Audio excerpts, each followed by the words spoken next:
This segment is about modern bindings and their decoration. And any discussion of modern binding decoration needs to focus on, and why not start with Thomas J. Cobden Sanderson, because he changed the whole course of English bookbinding. Everything before him was one way, and everything after him was another way. He brought rejuvenation to binding that had stagnated for more generations. Well, actually, since probably Roger Payne, English bookbinding was imitative, and he was original. He also was he was almost lunatic, almost maniacal in his precision as a binder. This is a binding that he did with his own hands. He bound books from 1884 to 1893.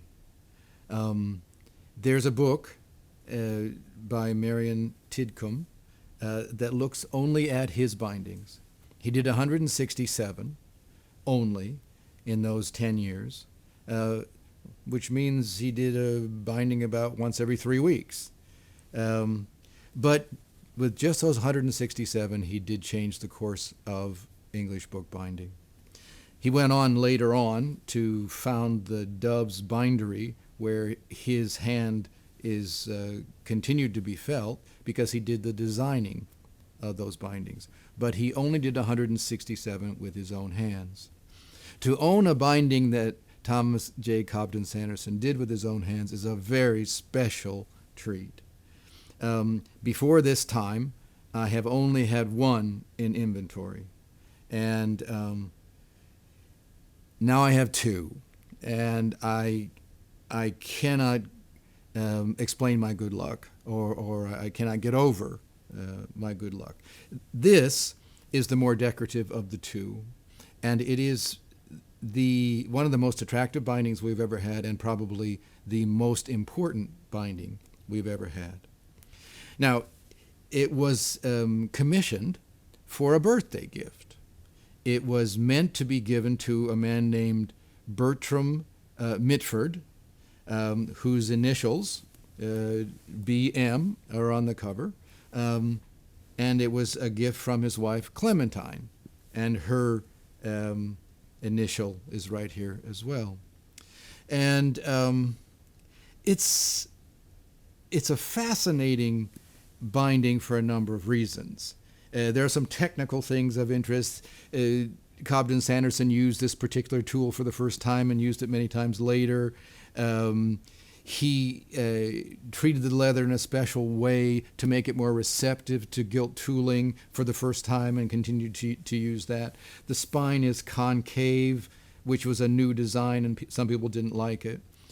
But the main the main way it interests me is that he obviously did it under pressure. The birthday was the 24th of February, and we know from a note in the back that it was delivered on the 23rd of February, the day before. And so it's not hard to imagine that he was rushing to finish it. And on the front cover, all of the M's for Mitford are as they should be. We have all these compartments made out of roses, and the M's are in between. But on the back, he messed it up. The M's are perfectly all right on the top half, but on the bottom half they're inverted, and so they're W's. And for someone who is as fastidious and almost lunatic in his precision, to make this kind of mistake, well, it's just virtually unheard of and so delightful that I can hardly get over it. It's like a postage stamp that is upside down or doesn't have the right number on it or something. It's a beautiful binding with a kind of funky story that makes it, as far as I'm concerned, absolutely irresistible. Cobden Sanderson said in his journal that the inversion of the M was an accident, but he says it makes it all the more interesting. A great improvement is actually what he said, a great improvement. And then he talks about how much he charged for the binding.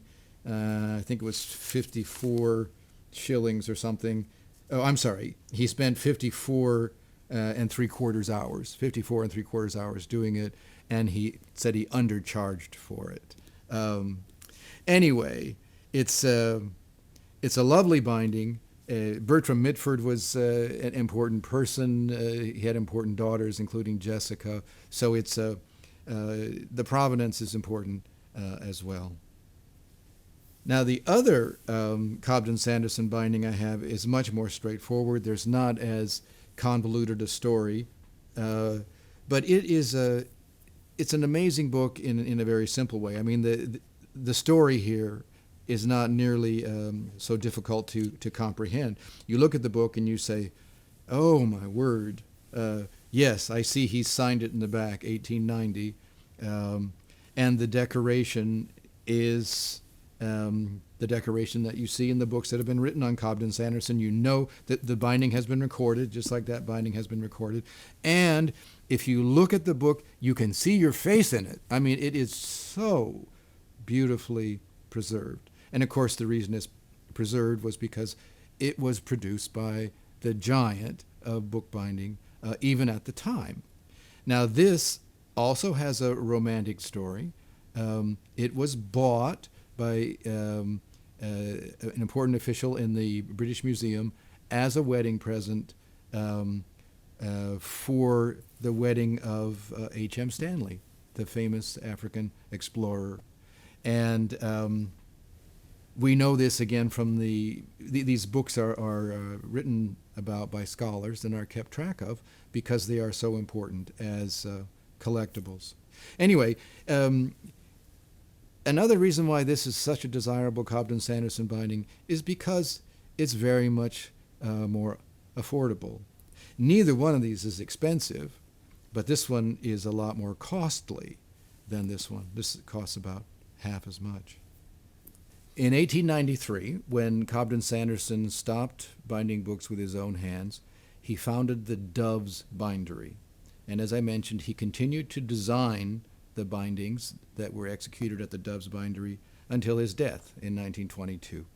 So the Doves Bindery was in existence from 1893 until Cobden Sanderson died.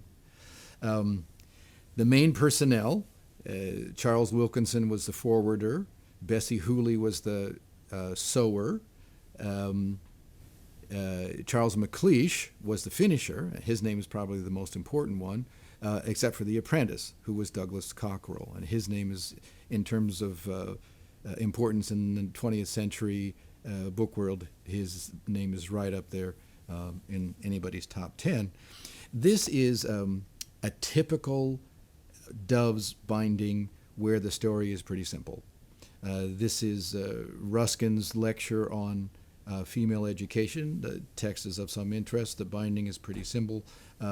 These are typical Doves binding tools. It's relatively simple, despite the fact that some of Cobden Sanderson's bindings are very ornate. He still felt that the beauty of a book is mostly resident inside rather than on the cover. The other part of the story here is that the book comes from the collection of Edith Rockefeller McCormick. And she had the largest collection, apparently, of Doves bindings ever assembled, or at least an auction house sold more Doves bindings from her collection than had ever happened before. 121 titles, more than 150 volumes. So it comes from a very good library. Another book, another Doves binding from a very good library, is this lovely little Kelmscott Press book. This is a book that was produced by William Morris's press, the Kelmscott Press. It's a couple of medieval tales that were translated by Morris. And it's put into quite a sweet little ornate red Morocco Dove's binding, again with the same kind of Tudor rose tools that you saw on the Ruskin book. Tidcombe, who keeps track of Dove's bindings, says that this was the John Sachs copy. Now, John Sachs books normally have book plates in them, but if she says it's from his collection, I'm willing to give her the benefit of the doubt. John Sachs owned, and this helps me feel a little bit more humble, he owned 6 books that were bound by Cobden Sanderson's own hands, which takes my breath away. The Dove's Bindery did a lot of binding of Dove's Press books and some binding of books from other private presses, but it's not terribly common to see this kind of thing. But it's a lovely conjunction of Cobden Sanderson and William Morris, of Doves and Kelmscott, with a lovely provenance. This set, and these are scientific and philosophical writings by Ruskin, also comes from the Edith Rockefeller collection. And if you can say, that there are different styles of Dove's bindings, then this is their strap work style, where you have interlacing designs with this kind of scalloping and paneling with a sort of wreath in the middle. This is typical of a certain style. They were of 3 or 4 different styles. And again, because of the collection that it came from Edith Rockefeller McCormick, it has distinction as in terms of its provenance. All of these books are in wonderful condition, and again, you can understand why, because they were always felt to be precious, valuable as objects because of where they came from. The final Dove's Press, or Dove's Binding example is this set of Charles Lamb.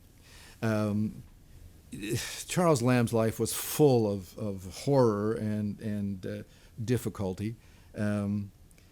But he's the king of the essay, at least in 19th century England, and so his works are worth having. You can see still a third kind of Dove's binding style here, not the wreath with the Tudor roses, not the strap work, but the sort of spade-like leaves. And this is unusual in that it's a set. Most Dove's bindings are on 1 volume, occasionally on 2 volumes, but rarely do you see it on a set of 7. And that makes it special.